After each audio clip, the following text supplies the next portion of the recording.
This content may not be suitable for all ages. Listener discretion is advised. And they told me they were watching the airport and Greyhound stations and told me that it would be impossible to leave the city. I never told my parents about it because they don't believe anything I say, so I kept quiet. Does he know you're putting him on blast on Reddit? And I answered, maybe. Maybe it would make him angry. I know the real answer now. He did see it, and he did not like it. From Disturbed Media, join your host, Chad, for true tales of horror, bizarre happenings, and unexplainable events. This is Disturbed.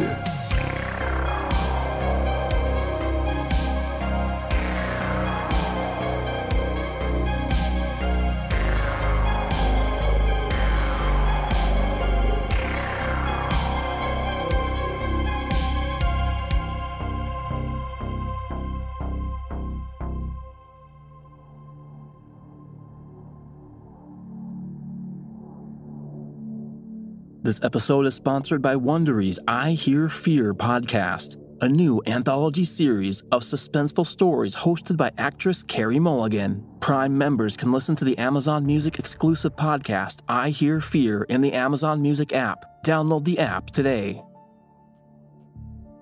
Welcome back in, everyone, and thanks for joining me. This week, I'm bringing you 3 true, horrifying tales and a listener voicemail that will frighten and disturb. So sit back and listen close as we dive into the horror. Here's to hoping everyone had a fun and safe Halloween, and hoping you enjoyed our Halloween episode. I know we had a lot of fun putting it together for you. We open the show hearing from an anonymous Reddit user, with the story being verified by Reddit, featuring voice work by Matt Bradford, and we make our great escape. A long time ago, I made one of the worst decisions in my life. I began dealing for a well-known biker gang. And no, I wasn't a member, but I had connections to one of their members through my mutual friend, Josh. I had a short history in dealing years before, but got clean and walked the straight and narrow. I worked 3 jobs and was saving for college. However, tragedy struck when a very close relative of mine was murdered by her new husband while they were traveling in his home country.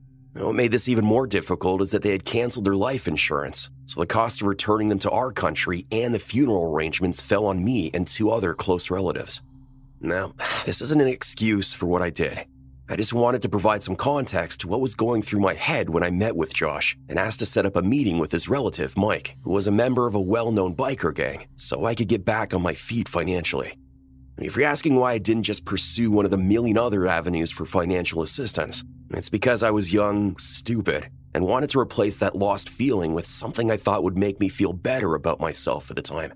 So I gathered a team of handpicked dealers at my house and waited for Mike to come by and discuss business. And soon enough, he arrives with 2 pounds of weed to front to me. My plan was to only involve myself by distributing to my runners so that I could work my regular jobs while making a passive income. Just as a side note, I had known Mike for about a year at this point, which is why so much was given up front. The term front means to loan, and the term runner refers to a dealer who works for you. Things went well over the next year and a half. My team expanded, I was making a ton of money. I sold the weed to my runners by the ounce, paid a discount per the pound, and was making hundreds in profit a week and thousands a month. I was happy and Mike was happy, and he only ever had to deal with me and never had to meet or address any of my runners. However, this is where the story takes a drastic turn for the worse, and why you should never trust a biker gang, especially when you're not working on the inside.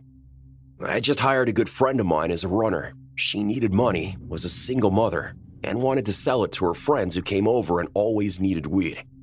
The girl ended up selling through ounces faster than anyone else, so I trusted her with more product to sell at once, since I would have to come back 2 or 3 times a week.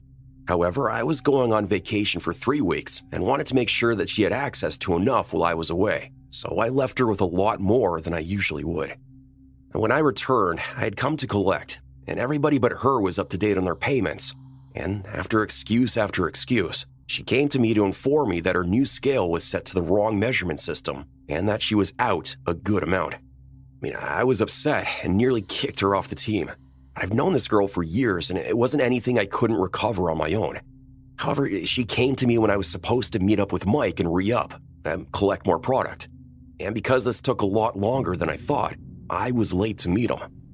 Now, remember when I said that you should never trust a biker gang unless you operate on the inside? Well, I met up with Mike to let him know what happened, apologized for being late, and informed them that the situation had been dealt with. But Mike was furious. He tells me that because I was late, he was late meeting his connect for the weed, and since he was late, this connect would never deal with him again. He told me to meet him at Josh's house and to bring who was responsible for making me late. And if I didn't bring them, then I would be held accountable because this connect had made him $5,000 a week in profit. Yeah, you heard that right. This man told him that him being late once dissolved a profitable relationship with a connect that earned him $5,000 a week. And I already knew what this meant for my runner. We were good friends, and there was no way I was going to allow a single mother to go through what I knew was coming. So I showed up to Josh's house on my own and waited for Mike. I sat on Josh's couch for what felt like hours by myself, and uncertain of the extent of what was going to happen. Then Mike walks in, greets Josh, talks with his partners a bit, while completely ignoring me. First 5 minutes go by, then 10 minutes. Then Mike walks over and I remember waking up on the floor. From what I was told, Mike hit me across the head and I blacked out. He proceeded to hit me for 2 or 3 more minutes until I woke up to him still hitting me.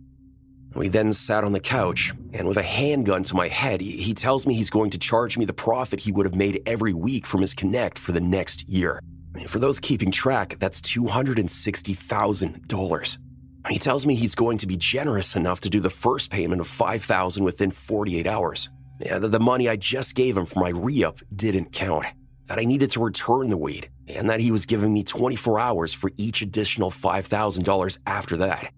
And he took my car, which he underpriced at $10,000.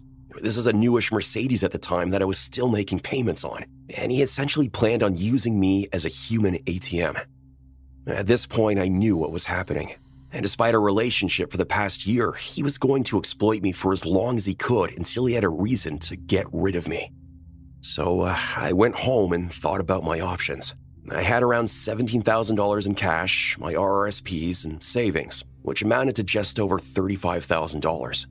But even that would only get me by on the payments for 1 week.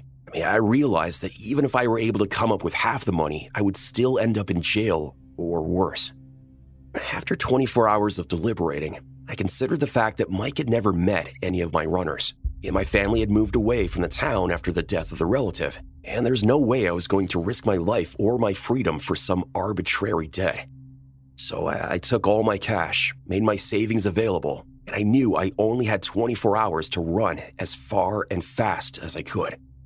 It's 4:30 a.m.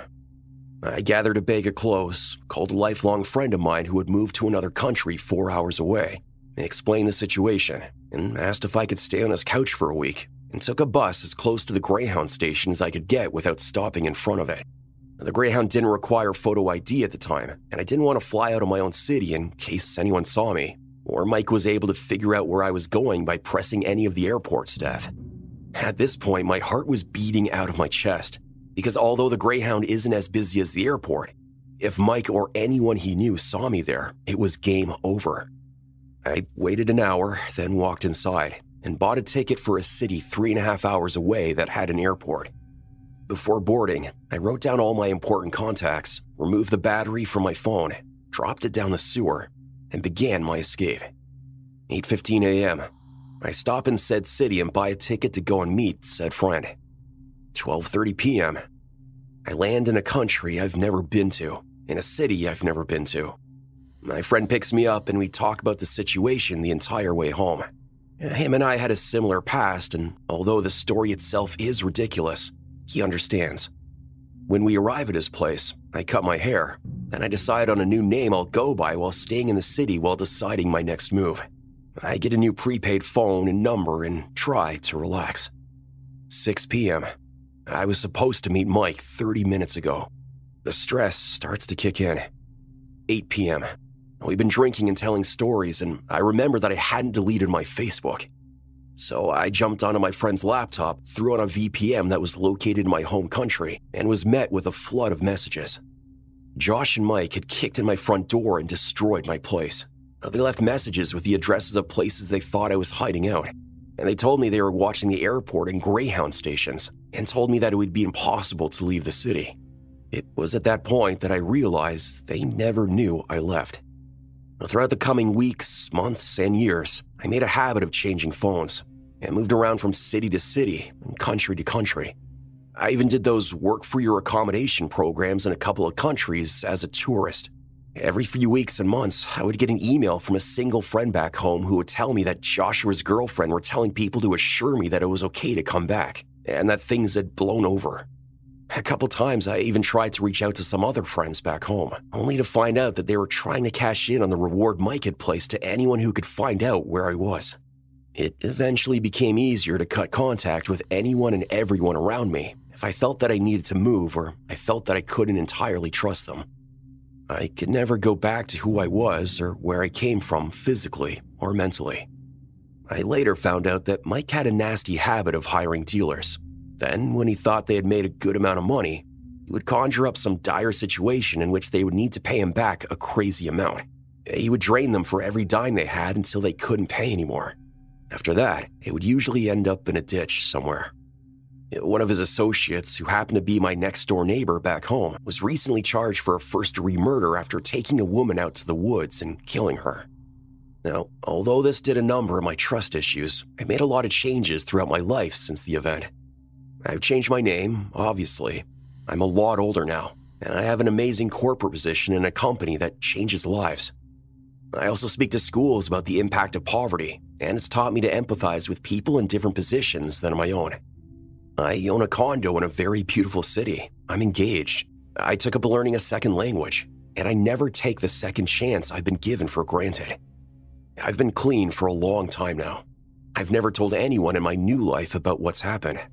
I don't even think they would believe me. Even though I take full responsibility for my stupidity in my younger years, to that biker that is waiting to collect on his ridiculous $260,000 debt, let's not meet again.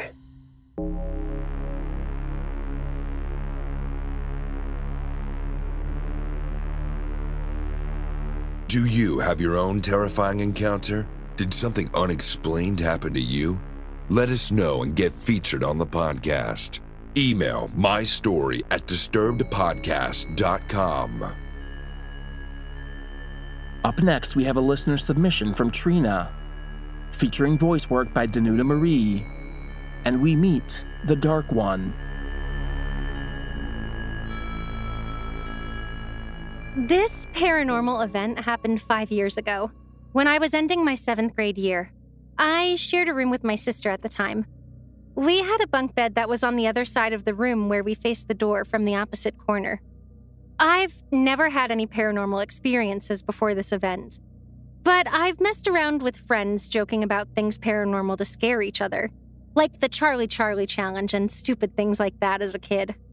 One night, I fell asleep with a weird feeling like something was off, but brushed it off and was able to fall asleep. I woke up with the same feeling, but stronger. Much more stronger than before. I was wide awake and confused. I checked my alarm clock to see what time it was, and it read 3:21 a.m. I sat up and something caught my eye right in front of my bedroom door, blocking it. It was an outline of a man, so dark you couldn't see any details like clothing or even eyes. The edges of it were a bit fuzzy. But the weird thing is, the light from the nightlight went behind him, not in front of him. It was like it was being pulled in by it. After staring at it confused, trying to show no fear, I slowly laid back down, not taking my eyes off it, and fell back asleep. When I woke up next, it was light out, and my sister was already awake and downstairs. I quickly sat up to make sure it was gone, and got out of bed and looked around in the spot it had been standing. I never told my parents about it, because they don't believe anything I say, so I kept quiet. The next couple of nights up until we moved were really scary. Every night, I would wake up exactly at 3:21 a.m., and I would hear footsteps right above my room in the attic. They were heavy, like a man wearing work boots. I told my parents about hearing weird noises in the attic, and they said it's because I'm tired and it's late at night, so I'm dreaming. I assure you, I was wide awake.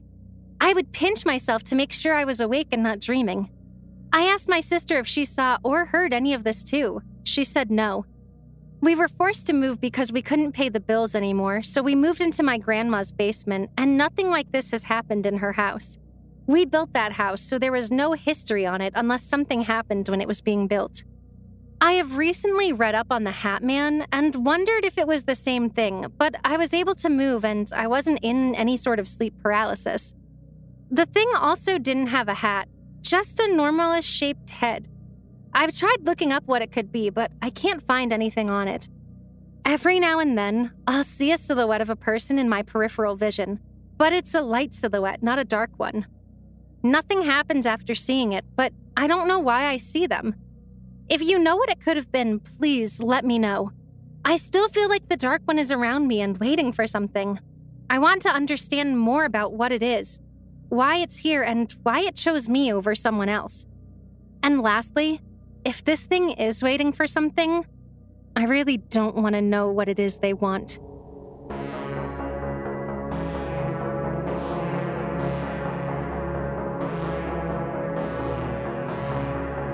Are you loving the show?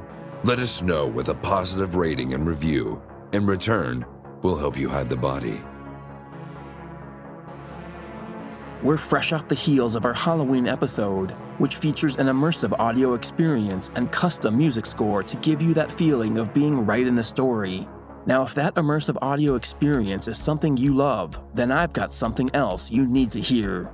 From Amazon Music, I Hear Fear is a new anthology series of suspenseful stories hosted by actress Carey Mulligan, and in each episode you'll be treated to a new psychological thriller, episodes featuring a forest monster who lures teens into the woods and never lets them return, or a line of beauty products that takes the search for youth to dark extremes, and even an EDM party that turns deadly when the DJ takes over more than just the dance floor. Now, these might sound like urban legends, but I Hear Fear proves that the scariest stories of all are the ones that are true, something that you guys know all too well. I Hear Fear will introduce immersive horror and lead you straight into the heart of darkness. And these stories are inspired by true events and real places, so the next sound you hear could be your own scream. This podcast comes highly recommended by yours truly. I took a listen and was completely blown away by what I heard. Prime members can listen to the Amazon Music exclusive podcast I Hear Fear in the Amazon Music app. Download the app today. Want to listen to Disturbed ad-free? Of course you do. Go to disturbedpodcast.com/support to get your access today. Now back to the deliciously frightful Disturbed Podcast with your host, Chad. Coming up next, we have a listener voicemail from Chase, and he details his experiences growing up in his childhood home. My name is Chase. I'm a big fan of the podcast. I figured I'd share an experience I had when I was a kid. This happened when I was 6. I'm 25 now. I have ADHD. I've always suffered from a very overactive imagination, and as a kid, this led to a lot of intense nightmares. To rectify that, I would wake up in the middle of the night, terrified, and head upstairs to my parents' room and fall asleep on the floor on my mother's side of the bed. It was very comforting to me as a kid. One night, I had a particularly bad nightmare. I woke up at probably 2 or 3 in the morning, and I grabbed my blanket and I made my way upstairs, shivering. I laid down on my mom's side of the bed on the floor to go to bed, and I closed my eyes, and after a few minutes, I hear a groaning voice that sounds like my father downstairs in the dining room yell my name. And I didn't think anything of it. I thought maybe I was hearing things. So I tried to go back to bed. After a few more minutes, I heard it bark my name again, very angrily this time. So thinking my father had found something downstairs that I had left dirty or not put away, I stood up and started making my way to the stairwell to go downstairs and see him. And I heard my mother stir in bed, and I turn around and I look at her, and I see my father laying in bed, sound asleep. So me, 6 years old, not knowing what that was, immediately thinks, that's a ghost. I'm terrified. I don't wake my parents. I'm like, maybe it's a nightmare. I'm just going to try to go back to bed.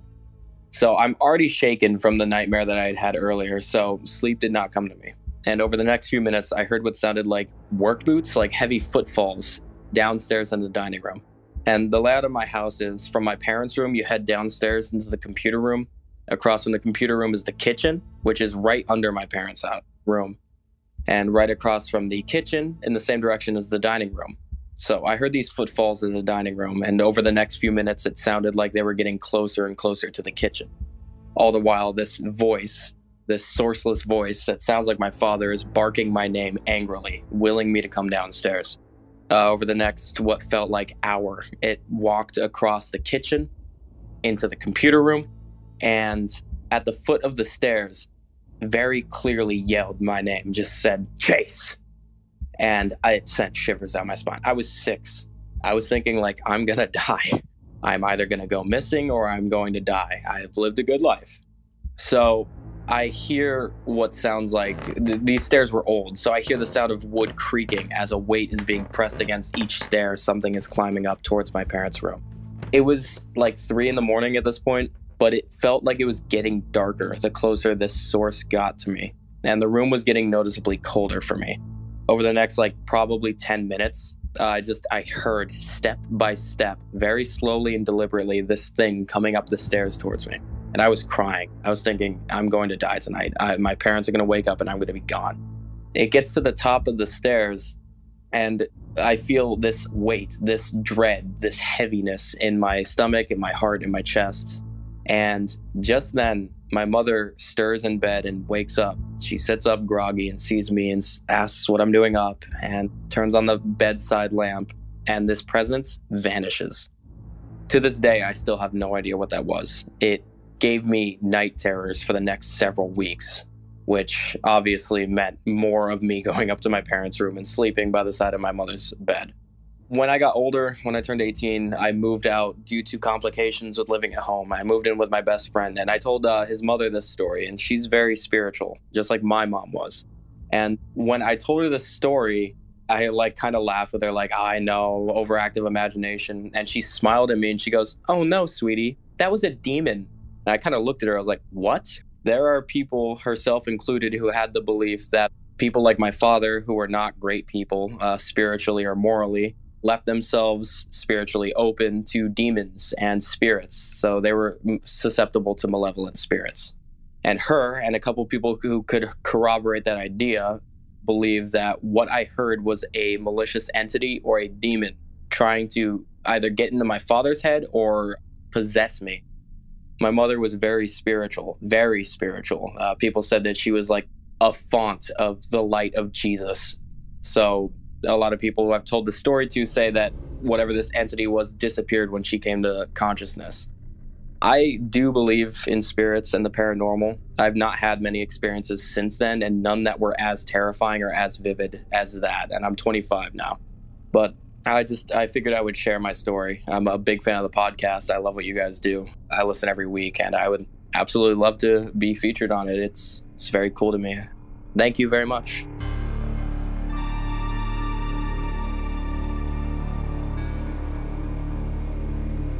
Are you terrified yet? You will be. And finally, we close out the show hearing from Reddit user UpsetZucchini6687, featuring voice work by Sarah Thomas. And we have a stalker situation.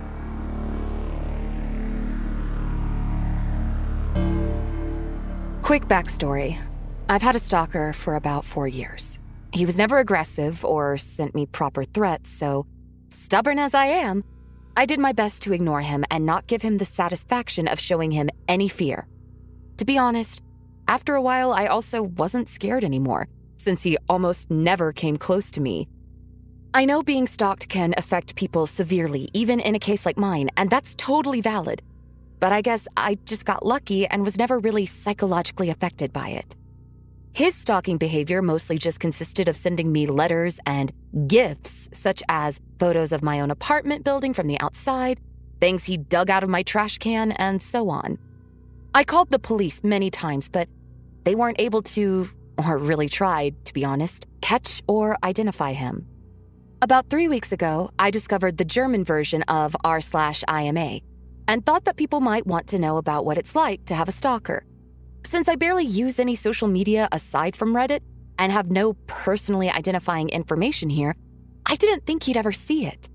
One person even asked, "Does he know you're putting him on blast on Reddit?" And I answered, "Maybe. Maybe it would make him angry. Maybe he'd be turned on. Don't know, don't care." Well, I know the real answer now. He did see it, and he did not like it. Like I said, he was never aggressive and never came close to me. The closest I know of was when he sent me a picture of myself unlocking my apartment door, taken from the corner of the steps above. Sorry if that makes no sense. I don't know how else to explain it. But I consider myself a pretty vigilant person, and I'm thinking that he might have hidden a camera there instead of being there to take the photo himself. I think I would have noticed him if he did. I don't know how he got wind of the IMA, but he did. The next week was quiet, no letters, and I didn't see him anywhere. Then he left letters with printed out questions and my answers from the IMA. He also left me a long, hateful letter towards my boyfriend about an issue I posted on the German version of Am I the Asshole? His letters were never hateful like that before, though he never seemed happy with my boyfriend. He wrote about how I should share the spotlight with him since I got so much attention thanks to him. A few days later, I got a gift. But this time he didn't leave it in my mailbox or at my car like he usually did. No, this time he left it inside the apartment building, right in front of my door. I didn't take it inside my apartment, but opened it outside. It was a pretty big box, which was also unusual, and it was taped shut. As I'm typing it out, I realized that wasn't a good idea at all, and could have ended badly for me. But luckily he didn't send me a bomb or anything. He did, however, send me several zip ties, a roll of tape, the kind you use to tape off walls when painting, nothing you could use to restrain someone, a remote with most buttons picked off, a pack of Band-Aids with a few used ones, not actually, just made to look that way according to the police, and a framed picture of me. I could tell the picture was taken a few days ago, and my boyfriend was next to me but cut out of the photo. The frame was shattered, and the package was full of glass shards, clearly more than just what could have fallen out of the frame, and they were also intentionally put inside the crumpled newspaper that was stuffed in there to keep it all in place. I called the police right away and gave it to them. They were more concerned this time, finally, thanks, and told me they'd send patrol cars more frequently. He didn't show up or leave me any letters or gifts for about another week and a half. But 8 days ago, it started again. I found letters in my mailbox where he wrote about how he wasted his time on me, how I haven't been appreciating his effort, how he was wrong about me being special. 5 days ago, I left my apartment in the morning and heard a crunch sound as I stepped on my doormat. He put broken glass under it in the night. I went off to work because I was in a hurry and was just going to make my boyfriend call the police. But then I found my car had also been vandalized. The sides were scratched, lights smashed, and the windshield had a phrase painted on it. "It's time soon, miss, my last name." I went back inside and called the cops myself. They found the same phrase on a note under the doormat. This time, they really took me seriously, which might have been because I was just pissed at this point, which I made very clear. If for some reason you're like me and just too stubborn to be afraid of a stalker like mine, then all of this, the letters, gifts, photos, even the damn glass under my doormat, are just really annoying and inconvenient. But my car was useless to me now, and the threat scared even me. I did, however, have a dash cam in my car, and it caught everything. The police said they took the footage as evidence, even though the dash cam footage wasn't of high quality, and I had given them photos of him that were just as good before, but they said it wasn't enough. And they told me they'd look into it further and promised to send more patrol cars again. Then it was quiet for 2 more days. Until 2 days ago, someone rang the doorbell at just after 4 a.m. My boyfriend and I got up, but we were both hesitant. But I saw blue lights outside, and just as I got up, I heard them shouting, "This is the police. Please open the door." They told us they were called by one of our downstairs neighbors, who came home from his night shift about an hour earlier, and heard someone else enter the building after them before the door fell shut. My neighbors know of my situation, and I've asked them to make sure they don't let strangers into the building. This neighbor then went into his own apartment and looked through the peephole. We have a motion-activated light in the stairway, so he waited to see if they turned back on. They did. They saw a middle-aged man walk upstairs. Above this neighbor are only me and my boyfriend, and a single mom with 3 kids who probably won't be getting any visitors at 3 a.m. So he called the police. They came and found my stalker 1/2 floor above me on the stairs. He should have been able to see the cop cars since there's a little window up there and they had their lights on, but he either missed them or wanted to get caught. They found a pocket knife on him and he confessed to being my stalker right away. He's finally caught. They got him. It took 4 years, a proactive Reddit post, and one very vigilant and caring neighbor. But he's finally done. For now, at least. He's facing several charges, and I've collected every single piece of evidence over the past 4 years. I don't know what kind of outcome I can expect, but for now, I finally got some peace. Follow our social channels on Facebook and Instagram at Disturbed Podcast and on Twitter at Disturbed_pod. Don't forget you can send in your own true terrifying tale. Head over to disturbedpodcast.com/submit to find out how. If you'd like to support the show and gain access to bonus episodes, ad-free content, and early releases, visit patreon.com/disturbedpodcast. Or if you're an Apple user, subscribe directly in Apple Podcasts. And a big thanks to our newest supporters, David Jackson, Kiroi Haku, Gage Roughcorn, Cassie Dern, and Rolls Royce 2702. Thanks to all of you for supporting the show. Music by Carl Casey at White Bat Audio and Co.ag. Thanks for listening. We'll be back next Thursday with a brand new episode. And stay safe out there, y'all.